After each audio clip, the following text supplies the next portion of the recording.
Hi, Chair Brownstein and Commissioners, Mandy Sackett with Surfrider Foundation. Surfrider is excited to be here talking about a living shoreline project at Capistrano Beach with you today. Thank you, the county, for reviewing options for a pilot project. We see managed retreat in a living shoreline as really our only chance to restore public access to this beach. Next slide, please. The report reviewed 3 options in depth. There are 2 options that looked at, as you heard, include some form of managed retreat. It's sort of hard to imagine these options not having end-around effects, though, and being impacted from the remaining portion of the parking lot and seawall that would be left in place in these scenarios.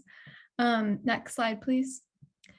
The third option and the county's preferred option is, as you heard, for the northern portion of the beach, it would not include any managed retreat or address the issues with the parking lot, which you'll hear a little more about with our next speaker from Surfrider, Denise Erkeneff.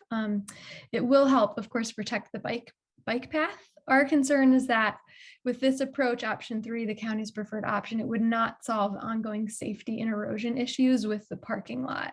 It leaves the seawall and the degrading sand cubes in place. And we'd really rather see that addressed, at least partially, with option 2 that retreats part of the parking lot. Given that the report says that there is a decent chance that the living shoreline design will work here, at least as an interim solution for several decades, I'm not sure why we even really need a pilot project. The entire beach is only about half a mile long anyways, which is approximately the size of the length of the Cardiff Beach living shoreline, and also similar to size of phase 1 of the Surfers Point Managed Retreat and Living Shoreline project. We, of course, do want to see the bike trail connectivity in the northern portion of the beach remain. But as we mentioned before, we think we can do that with retreat and then putting access tracks on the beach. Our wish is that we address this beach holistically with a managed retreat of the parking lot and the living shoreline project across the entire beach.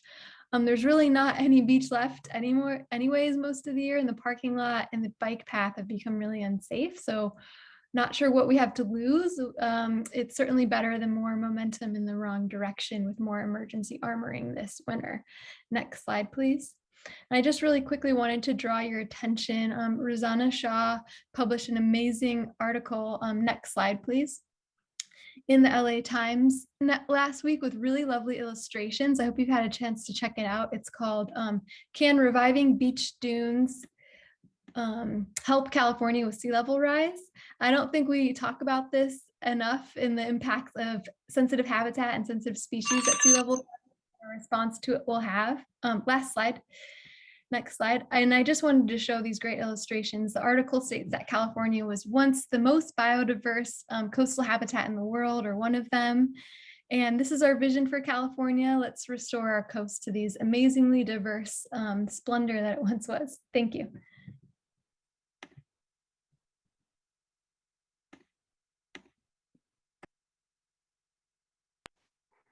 Okay, next. I'm sorry, I was muted. Thank you, Mandy. Next, we have Denise Erkeneff. Denise, please unmute yourself and state your name for the record. Okay, I believe I'm unmuted. Denise Erkeneff from the South Orange County chapter of the Surfrider Foundation, and a 28+ year resident of Dana Point. And you have our M4V. Can you cue the video with no sound for me, please? Thank you. Good morning, Chair Brownstein and commissioners. Our chapter has regularly monitored this location and several others in the South Orange County area for more than a decade, reporting with real-time visuals and documents from past and present. Here's a recent update from June 2021. It represents and demonstrates consistent monthly episodes of beach erosion and degradation of man-made structures at Capo Beach. We applaud OC Parks for recognizing that a natural living shoreline with retreat needs to be implemented here. And certainly this pilot project can be utilized for other beaches facing the same issues in South Orange County and beyond in Southern California.